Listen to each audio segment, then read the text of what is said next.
Solid little shit, I gave you life. Is this the way that you repay me?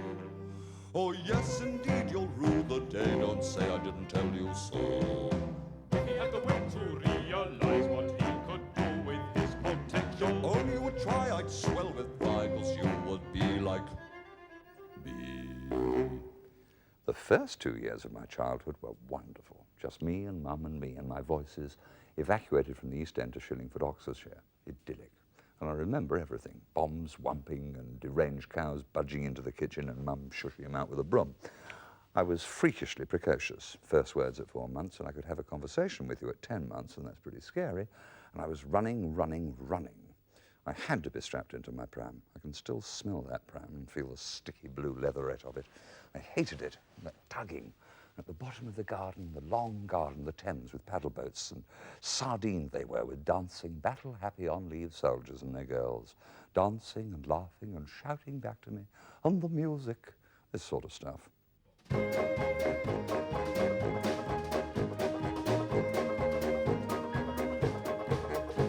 Let a great big friend be your insurance.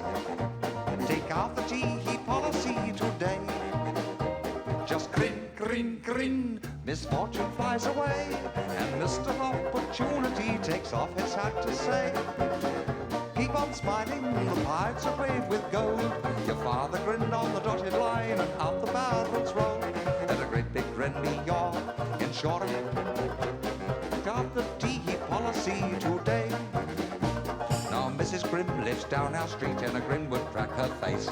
She disapproves of everything about the human race. She never has a spot of fun, even wears her hair in a hot cross bun. Wish they'd drop her on the Hun, so the boys could all come home. Sadly for me, when the boys did come home, they included my demobbed father, who'd now got it into his noddle that he was officer class. And by the time we moved back to Walthamstow E17, he spoke like this: hello! So on the streets I'm speaking like this, otherwise I'm definitely going to get me head bashed in, whilst at home it's all, what home am I? Hello, Papa, and shall there be buns for tea? Officer class, he determined to be a chartered accountant, and to this end he polished his shoes so shiny that when you looked down you could see all the way up to his suspenders, or up skirts if you fancied it. And then he covered the shoes with protective rubber galoshes, and with bowler hat rammed tight and brolly grasped, he would every morning roller skate from Walthamstow to the city. It was thus explained to me, and with the utmost solemnity, that common as I was with polished boots and accent, it was possible to roller skate right to the top of and out of your tree. The self-made man formula manifest. My father was quite normal. I quickly learned to roller skate and to go bald. I was downright terrified of my father, and I still am, and he's been dead for more than a year. Everything I did was a disappointment, and everything I didn't do, sport, maths and so on, was unnatural because he could do it. And when it became clear to him that I was incorrigibly to become one of them, that is to say an artist of some sort, he disowned me. He even refused to hold my hand after the age of 5. It was the beginning of the beginning. Not surprisingly, I became quite a Geezer, oh, the ginger geezer, oh, did it suit ya? Locked him in a thong, spruced up in me piccolo, me gypsy and me daisies, bowling down a rubber with a cherry china, fine old rolled an oily rain, me cherry bread and cheese, you won't let up, geezer, a newly ginger geezer.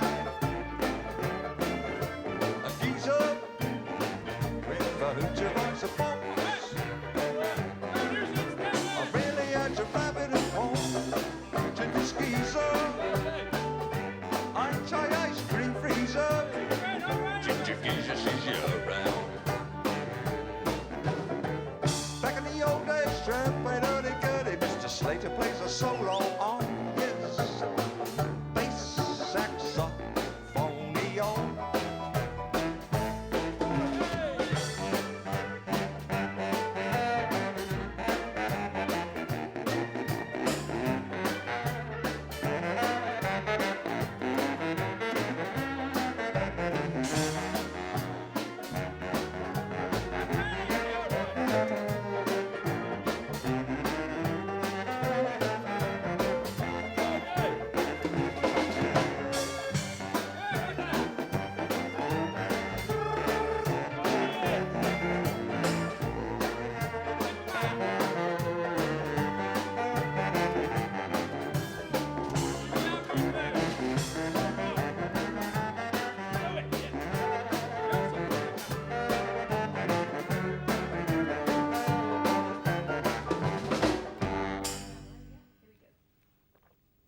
I do remember persuading my mother to persuade my father to allow me to have a duffel coat. And on the first day of wearing it in the street, a little boy crowed to his mum, "Look at that man," and she replied, "Don't look at him, he's a crank."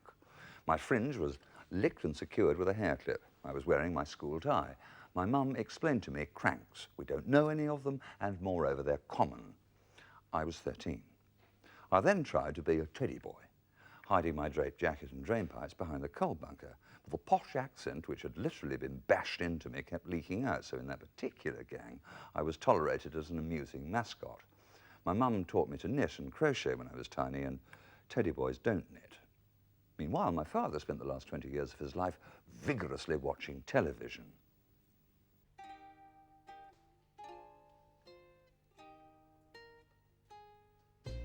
Growing up to be like Dad, death-defying times ahead, retelling stories old of days when Dad was older, younger. Now he sits and has every comfort and sits with a washable cover. But it worries him that his life has gone by. Cheerio. So he says to his son, "I don't want to, I don't hate to, I've retired, you see me.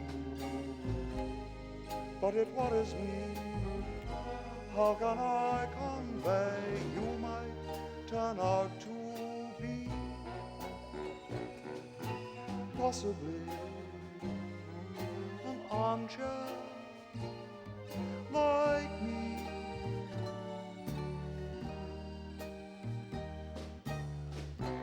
But alternatively, a fresh-faced boy in navy blue, shaven and shorn with shiny shoes, 2 O-levels, 5'8", the ideal young novitiate. Oh, the morning run is lots of fun, especially if it's raining.